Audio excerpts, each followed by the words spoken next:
కార్మికుల సత్తా, ఎర్ర జెండా సత్తా చూపిస్తాం, చూపించాలి మన సత్తా. ప్రభుత్వాలు ఎవడైనా, ఏ ప్రభుత్వం అయినా కార్మికుల దగ్గర బానిసే తప్ప కార్మికులు ఏ ప్రభుత్వానికి బానిస కాదని. ఎందుకంటే ఆ కార్మికులు ఉంటేనే నువ్వు ఆ సీట్లో కూర్చుంటావు. ఈ కార్మికులు మాత్రం ఇంట్లో ఉంటే అది కూడా బయటకు వెళ్తా.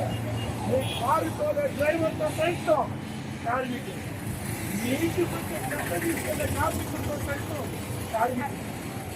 అందరూ స్పందిస్తే ఈ ప్రభుత్వం ఓడిలో తెచ్చుకోవడం ఖాయం.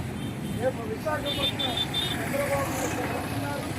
వస్తున్న సందర్భంగా ఏదైతే హామీలు ఇచ్చారో హామీలు తప్పదు ఉండాలని మేము తెలియజేస్తున్నాం.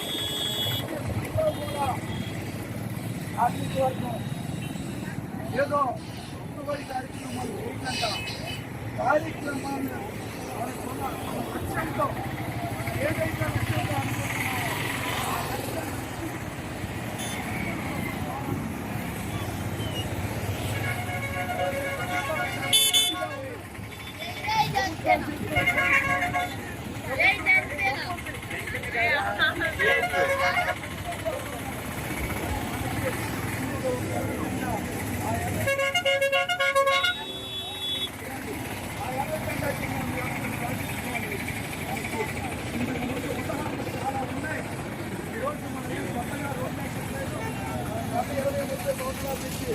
రోడ్ల మీద పోరాటాలు చేసి ఈరోజు మన ఏజ్ అంతా, మన వయసు అంతా ప్రభుత్వానికి రానుకోసం. ప్రభుత్వం ఎప్పటికైనా మనకు మేలు చేయకపోతే ఈ ప్రభుత్వాన్ని కోడి కట్టాలని మీ అందరికీ విజ్ఞప్తి చేస్తూ ఈ కార్యక్రమంలో పాల్గొన్న మీ అందరికీ ఆశ అందరి విద్యార్థి కార్మికులందరికీ పేరు పేరున ధన్యవాదాలు తెలియజేస్తున్నాను.